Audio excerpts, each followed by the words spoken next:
Okay guys, let's get started. I promised to teach you how to count. That's today. You're going to learn how to count. Came all the way to college. Who says college is difficult? I know some from Kentucky, but it's Louisville. I've got some good Kentucky, Indiana jokes, but I won't share them right now. Don't worry, I dog on Indiana like it's my job. Are you from Kentucky? Oh yeah. Oh, okay. All right. I'm a commuter. I'll talk slow then. All right, so there's a new learning module called How to Count. You go into it, there's some interesting things. One of them is a brain teaser we'll watch in a minute. But first of all, I want to show you some things about numbers and codes.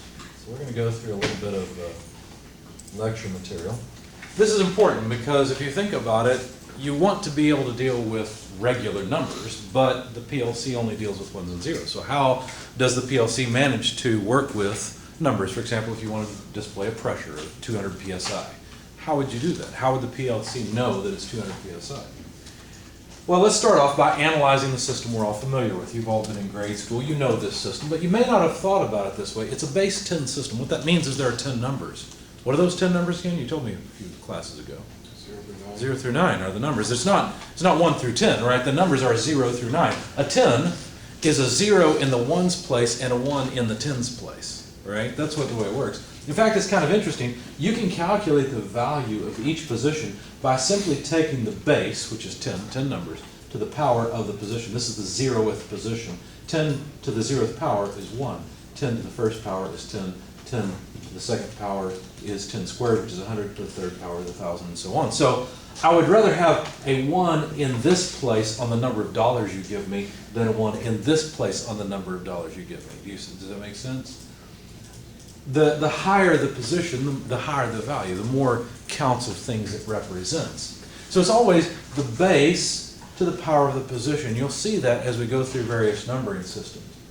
So the number 1,962, this is going to seem a little strange. It's 2 ones, 6 tens, 9 hundreds, and 1,000, which when you add together come out to 1962. That's not really a surprise, right?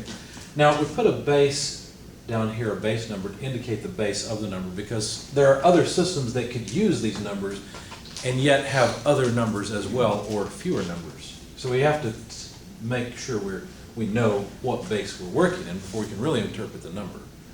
Okay, you'll see the importance of that here a little bit later. The binary system turns all that on its head and says, well, what if all we have are ons and offs, zeros and ones, high and low?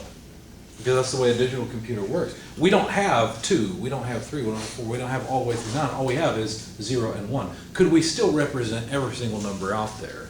Is that possible? Yeah, it's possible. Now, the binary system, here's just a quick conversion for you, from decimal to binary. 0 is 0, 1 is 1. Notice that all systems start at 0. Don't forget to start at 0. It's really important. Okay? You should always start counting from 0. In fact, you guys know me, I'm the nerd father, right? So my poor daughter, we're playing board games like Candyland, okay? And you turn the spinner, whatever, roll a die to figure out how many moves you're going to go. And she used to pick up her piece and go 1, 2, 3. And wait, you can't do that, Natalia.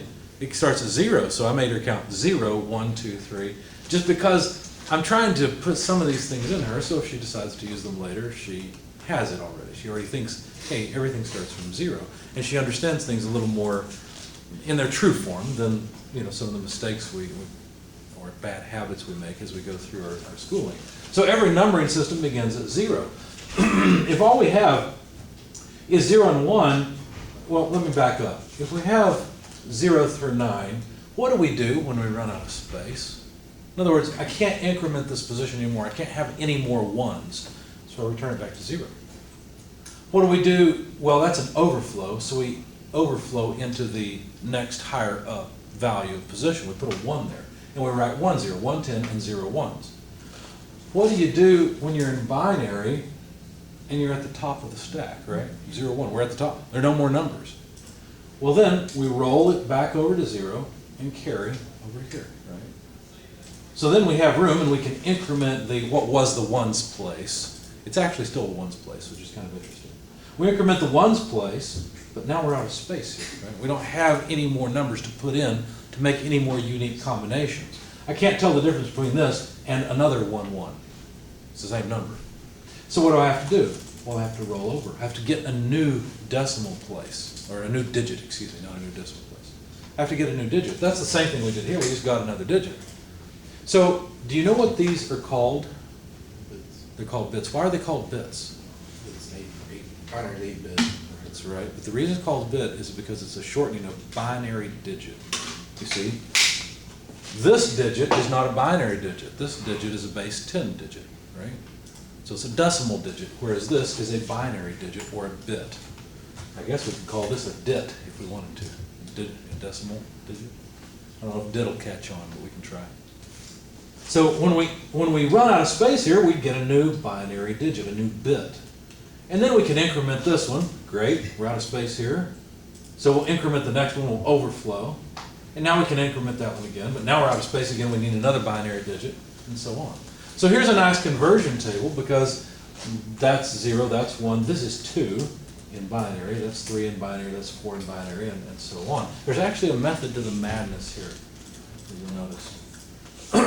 So here's a conversion factor of, this is included so you can have it. I don't want to go through this yet, but it's a quick conversion between decimal, octal, hexadecimal, and binary. Decimal has 10 numbers, octal has 8, hexadecimal has 16, and binary has only 2. So this is for your convenience, but we'll develop it in just a minute. Now, let's study the binary system a little bit more in detail. It's always the base to the power of the position. That's the value of each of these positions. So this is, in fact, the ones place, because 2 to the power of 0 is 1. So this is the ones place. This is the 1 column. Notice I didn't say it's the first column. The first column is right here, but I call it the 0 column. The 0 column, the 1 column, and so on. The first column, the second column, and so on. There's a difference between those two. Okay? So the 1 column means that the exponent is 1. The base is 2. 2 to the first power is 2. So this is the 2's position. Remember in decimal we had the ones, the tens, the hundreds, the thousands. Well, now we have the ones, the 2's. What do you think the value of this next position is? Well, it's 2 to the power of the column. 2 squared is? So this is the 4's. The 1's, the 2's, the 4's, you just keep multiplying by 2. The 8's, 16s, 32s, 64s, 128s. If we have, and you can think of it as a 1 turning that number on and a 0 turning it off. If I have a 1 here, then I have whatever this position is. So I have a single 1, I have no 2's, I have 1 4, I have 1 8, no 16s, I do have a 32, but I don't have a 64, I do have a 128. Do you think we could represent any number we wanted by just turning off 1's, 2's, 4's, 8's, 16's, 32's, 64's, and 128's? We actually can. We can represent any number up to 255 with 8 bits or 8 binary digits. Check this out. We have 1, 1, that's 1. We have 0, 2's, that's 0's. We have 1, 4, that's 4, right? We have 1, 8, that's 8.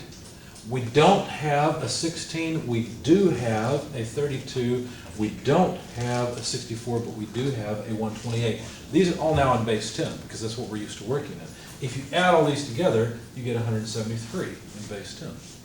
Kind of interesting. Think about it this way. If you wanted to represent an odd number with binary, would this digit be on or off? It'd be on. That's the only place you can get a 1. It's the only number here that's odd. 1, 2, 4, 8, 16, 30. The only odd one is that one. If you have an odd number, this digit will definitely be on. Could you represent your age in binary? You can. All you have to do is figure out which of these you have. I'm 45 now. Okay? 45. Here's how you represent your age. Now, that's an odd number, so we can predict this one will be on. What you do is you say, well, do I need 128? No. If I live to be that long, I'm going to be really impressed. Probably also very bored and ready to die. Okay? 64? Nope. I don't have 64 years. 32? Yes, I have 30. So I would turn this bit on to represent my age, right? I have a 32. Now, 32, my age is 45. If I take 32 from 45, what's the remainder?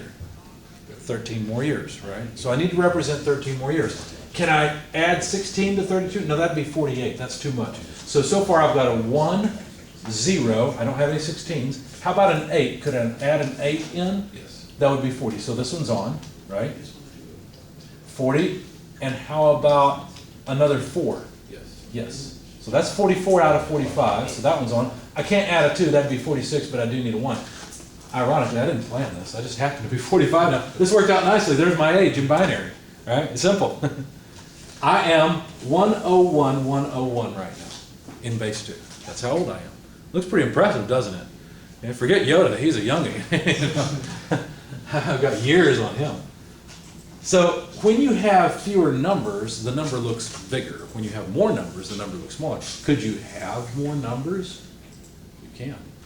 We can represent, we can draw other symbols to represent numbers that we don't have. You guys like Dr. Seuss? You ever read any of his books when you were a kid? Of course. You ever read the book On Beyond Zebra? Yeah. Okay, On Beyond Zebra was a book about how, the problem was we've got all these neat things and our language is limited to 26 characters to describe it all. And so isn't that somewhat limiting? Shouldn't we have some special characters for things to spell really interesting animals' names? And of course, Dr. Seuss, he has all these crazy animals and things that don't exist that he draws. Forget unicorns. Dr. Seuss is way past unicorns, right? So he's got all these different animals, and so he has all these letters he makes up to spell the names of these animals. So he's extending the alphabet. We can extend our numbering system. We can reduce the numbers we use, or we can increase the numbers we use. This is an example where we're reducing the numbers we use.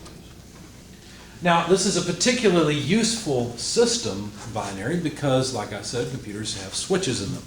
Lots of switches that are either on or off. So we can represent a number we can represent as big a number we like. All we need is more binary digits. Now, most of the time, a lot of PLCs will use a 16-bit processor, 16-bit memory, and so on. And so you have 2 bytes, a lower byte and an upper byte. And a byte is just a collection of 8 bits, okay? So we've got 11011100. Could we figure out what this number is, what this lower byte is? This is the ones place, the 2s, the 4s, the 8s, the 16, 32, 64, 128, right? So we've got a 1, we've got a 2, that's 3. No 4s, we have an 8, that's 11. We have a 16, so that's what, 27? We have a 32, so 59. Thanks for doing the math for me. I was trying to think, what do I do? So yeah, that's what it is, right? I'm not to this age yet. I'm 101101 right now. Remember that? I'm going to remember that age. It's easy to remember. 101, 101. Now, what does this represent? Well, if we're interpreting this as a separate byte, we start over at the ones place. But since this is part of a 16-bit word, we can continue. This is the 128th place. What would this be? What's 2 times 128? 256. 512, 1024, 2048, 4096. 8192, 13 something, I can't think right now. No, not 13, 17 something, because it's 8. 8192 twice. And then finally, 32768. There, I do know that one. Now, let's back up for a second. We're going a little too fast. With this byte, what's the biggest number we can represent? Grab your calculator. Type in 1 plus 2. Whenever you're ready. Everybody's reaching for the computer calculator. It takes forever. We'll just go up to 8 bits. Okay. So 1 plus 2 plus 4 plus 8 plus 16 plus 32 plus 64 plus 128. Comes out to what? 255. 255. Do you notice something? This is 128. What's the next number? 256. You can always represent n plus 1 minus 1. In other words, if I take, this is the 0, 1, 2, 3, 4, 5, 7's position. So 2 to the 7th power, well, this is 2 to the 8th power, right? 2 to the 8th power, if you try it on your calculator, is 256. So just add 1 to the number of positions you have. You have 0, you have 7, 0 through 7 position. Add 1, that's 8, 2 to the 8th, and subtract 1 after that. 2 to the 8th minus 1, that's the biggest number you can represent with the bits below it. Does that make sense? So 255 numbers, is the biggest we could represent. How many can you represent with 2 bits? How many numbers can you represent with 2 bits? Well, not 3. Go to the next position. 2 to the 0, 2 to the 1, 2 squared, right? 4. You can represent 4 different numbers. Now, how many numbers can I represent with 8 bits? Be careful. It's not 255. The biggest number I can represent is 255, but 0 is also a number. So I can represent 256 different numbers with 8 bits. One of those numbers is 0. So the biggest number I can store with 8 bits is 255. Does that make sense? This gets kind of confusing unless you understand we're talking about starting at 0, and 0 is a valid number. For a long time I was jogging. I jogged about 4 miles a day. You can't tell anymore. I've long since stopped. The reason I stopped is because I was getting a lot of knee pain and a lot of back pain, and I realized, well, this is probably not worth it. I'd rather be a little overweight. Maybe I'll control my diet. Well, maybe it didn't happen, obviously. Okay. So I decided I should probably stop. But at the time I was jogging, and I would jog various different places because it's pretty boring to jog. That's another reason I quit. Okay, it's kind of dull. At one point I was jogging around a track. The track was a quarter mile, so it took 4 rounds to make 1 mile. I had to make 16 rounds. Well, in counting, I don't have 16 fingers. Okay, how many do you think I can count up to with the 10 fingers I have? People joke about this all the time. Here's a Kentucky joke for you, right? If I'm going to have to go above 10, I have to take my shoes off, right? Count with my toes. Okay. Yeah, you can twist that around however you want to, whoever you want. How many could you count up to with 10? Well, check this out. 0. We start at 0. 1, 2, 3. What am I doing? Counting in binary, aren't I? This is the 1's place. There's the 2's place. Okay, so 0, 1, 2, 3, pardon me, 4, right? 5, 6, 7, 8 is kind of difficult, but there it is. Eventually you get to a point where you're trying to throw gang signs or something. But how many could you count up to with 10 fingers? Well, these are 10 bits, 10 binary digits that are either on. Now you could make it a base 3 system if you wanted, right? 0, 1, 2. But that's kind of hard. I play piano and I try to play guitar, but I don't think I could do that, right? Have a halfway on-off position, that would be difficult. So let's just make them all completely on or completely off. Okay? So I think I could hold my fingers down if I had to, right? How many could I count up to? Well, let's see, that'd be 10 bits, right? 1, 2, 4, 8, 16, 32, 64, 128. That's 8 digits so far. 128, 256, 512. And to count how many numbers I could represent, I'd go to the next level, 1024. I could represent all the way up to 1024 just by the way I move my fingers, right? That's pretty interesting. Okay? I told you I was going to tell you how to count, and you didn't believe me, did you? Now you know. Okay? So, one of the things to note also is that the least significant bit is all the way on the right, and it's called least significant because it represents 1s. 1 is small. It's the lowest significance. The most significant bit, or MSB, is at the top. What is the value of that most significant bit? How could you figure it out? Well, you take 2 to the power of the position. If this has 16 bits, what is this position? It's position number 15, right? This is position 15. So 2 to the 15th power is 32,768 if you're grabbing your calculator. Okay? That's, if this is on, that means we have 32,768, right? It's a pretty decent number. It's a lot bigger than the 1 down here. In fact, it's more significant than any of the other positions. Okay? Now, PLCs are typically organized into words so that you've got 16 bits per memory location. That's why it's pretty common to see a PLC input card or an output card that has 16 inputs or 16 outputs, because that's just one whole word of data. All right, so how do we convert a decimal number into a binary number? Well, it's pretty easy. All you have to do is divide by 2 and see what the remainder is. This is called a mod operation, right? The remainder is a mod operation, or modulo operation. If we take 47 and divide by 2, we get 23, except we've got a remainder of 1, so we put that in. If we take the 23 and divide by 2, we'll get 11 with a remainder of 1. Take the 11 divide by 2, we'll get 5 with a remainder of 1. Take the 5 divide by 2, we get 2 with a remainder of 1. If you take 2 and divide by 2, though, you get 1 with a remainder of 0. Take that 1 and divide by 2, what do we get? We get a half with a remainder of 1, or 0 with a remainder of 1. You can't get a 2 out of a 1. Okay, this is integer math. So here is the number in binary. Let's check it and see if it works. 1 plus 4 is 5, plus where were we? 8 is 13, plus 16 would be what, 29?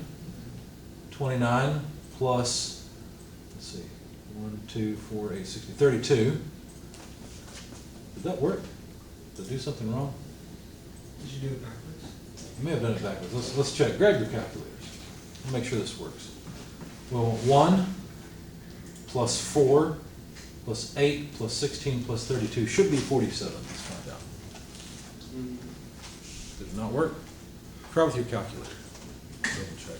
Wouldn't we start from the least bit? This is the lead. Oh, you're right. I'm sorry.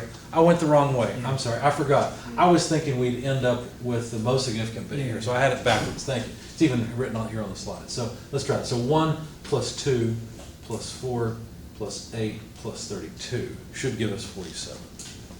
Okay. Sorry, I messed up. Now what I prefer to do, because this obviously confuses me, is decide whether I can get 32 out of 47. Right? I can't get 64 out of 37, but I can get 32 out. And then take whatever the remainder is and continue on down. I can't get 16 more out, but I can get 8, and I can get 4, and then so on. So there's a couple different ways of converting. So an address like output :1 would represent all of the bits in that particular word. Now, in the Click-Koyo language, there's not as much grouping together of the outputs and the inputs into words. They still are that way, and you can still address them that way, but most of the time you think of them more as individual discrete bits. Okay? Here's the joke. There are 1-0 types of people in this world, those who understand binary and those who don't. What is this? 2. It's 2, isn't it? Right? This is the ones place, this is a 2. We have a 2, so there are 2 types of people in the world, which is kind of nice. It's on or off, right? You either understand it or you don't. Binary is not the only system. I don't want to go into negative numbers right now. It can be a little bit confusing. I would rather continue our pattern and go into the octal system next. Binary is not the only way we can do this. We could also have 8, or octal system. Notice, we no longer have 8 and 9. We threw them away. We only have the numbers 0 through 7, which are 8 different numbers. So once we get up to 7, we have to get another digit, an octal digit. I guess this would be an octet, or octet, octal digit. Right? So we'd have to restart at 0 here in this. Well, what is this? Is this the ones position now or not?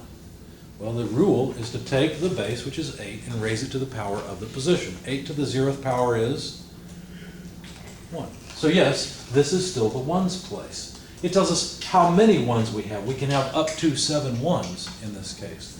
In our usual decimal, we're used to having up to 9 ones in that position, right? But then what would this be? What would this next octal digit be? 8 to the power of 1 is 8. So this is the 8th position. The 1's position, the 8th position. What would the next one be? The 64's position, because 8 squared is 64, and so on, right? It's going to take us a while before we get down to that. We need another octal digit. Now, many PLC systems use octal for numbering their inputs or their outputs. So you'll see them go from 0 through 7 and then start over, and you might wonder why. Well, it's because they're using octal numbering. And in fact, if you look at those PLC files we have back there in the corner, you'll see that. Right?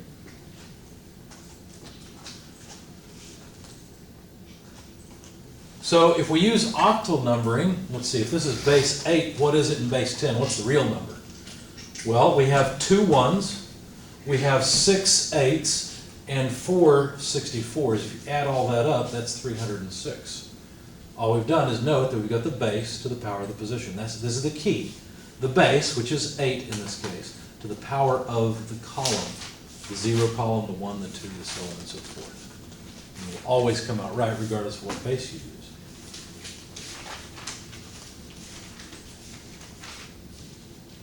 Now, it's pretty easy to break up an octal number into groups of binary numbers because it matches nicely. Did you notice that it breaks really nicely? Did you notice that in octal, here's our numbers, we go from 0 to 7, and in binary, we had to go up to 3 binary digits, but we were out of space in octal right when we were out of space in binary. You see that? So it took 3 binary digits to represent one octal number. And then when we got a new octal number, because we were out of space in the one we had, we got a new binary digit. And so it turns out that binary, or octal, can be converted to binary and vice versa very, very easily, because one octal digit will be 3 binary digits, or 3 binary digits will always be one octal digit, right? Which is really nice. So this is 2 in binary. How do I know? Because I don't have a 1, but I do have a 2, and I don't have a 4. Here, I've got a 2 plus a 4, which is 6. Here I have one single 4, right? And if I had a 1 plus a 2 plus a 4, it would be 7 in octal, and they would match very nicely. So it's very easy because you group into 3. Now, so far we've said, what if we take the 10 digits we have, 0 through 9, and we throw some of them away? Maybe all of them, or almost all of them like we did with binary, or a couple of them like we did with octal. What if we went on beyond 0? What if we added to them now? Instead of having just 0 through 9, we could make up some other symbols that represent 10 and 11 and 12 all the way through 15. Well, in fact, we already have symbols that you are familiar with. They're A through F. That's what we'll add. So now, I know students have told me that they didn't like it in algebra, because in algebra, numbers were fine, right? Math was fine as long as you put numbers in, but when you start putting the alphabet in, then it sucks, right? That's algebra. Well, hexadecimal is the same thing, right? We're starting to put the alphabet in to math. Here's the way to think about it. It's actually not that confusing or bad. A is no longer a letter, it's a number. Okay, B is no longer, all the way through F. A through F, don't think of them as letters anymore. They're the numbers that continue beyond 9. So you count it, 0, 1, 2, 3, 4, 5, 6, 7, 8, 9, A, B, C, D, E, F, and now F is a number. Okay? If you look at the decimal equivalent, 0 through 9 is identical to hexadecimal. However, A, we're out of space here in decimal. In hexadecimal, we're not out of space because we've got more numbers now. But 10 would be A, B would be 11, all the way through F, which is 15. Now, if you write down the binary numbers as well, then you'd have 0, 0, 0, 0, 0, 0, 0, 1, 1, 0, 1, 1, 1, 0, 0 for 4, 101 for 5, so on and so forth. 1, 0, 0, 0, that makes sense because this is the 1s, the 2s, the 4s, the 8's place we have 1, 8. So far so good with hexadecimal. 1, 0, 0, 1 is 8 plus 1 is 9, that works. And then we get to 1, 0, 1, 0. We have a 1 and we have an 8. That is 10 in decimal. It is A in hexadecimal. Hexadecimal just means hex, which is 6, and decimal. 6 and 10, 16. 16 different numbers. Those numbers are 0 through F. Right? So 0 through F plus A through F. Hex, E decimal. Okay? It's funny, a lot of languages, Spanish for example, still uses E as and, right? And it's spelled Y. We've got I in here, well, A I guess instead, hexadecimal. But it means and, 6 and 10. Notice something nice that happens with binary. When we get to F, we've just run out of hexadecimal digits here. This is the last hexadecimal digit. We'd have to start over at 0 and put a 1, 0 here. But 1, 0 wouldn't be 10 anymore like you like to think about it in decimal. 1, 0 would be equivalent to 16. In other words, we have 0 1s, but 1 6. The base is 16. So the value of this first position is still 1. This is how many 1s we have. You can have F1s. Okay? You guys are going to try to use this on me in grading, aren't you? If I got an F, isn't that a good thing? That's what? 15. That's got to be good. 15 out of 15. Why not, right?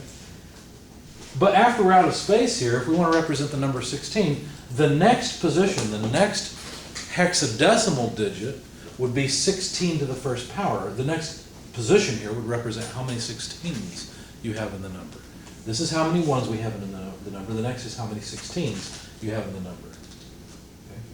So in binary, we have 1, 1, 1, 1 being F or 15. That's 1 plus 2 plus 4 plus 8. And when we're out of space here in binary and we need our next digit, we're also out of space.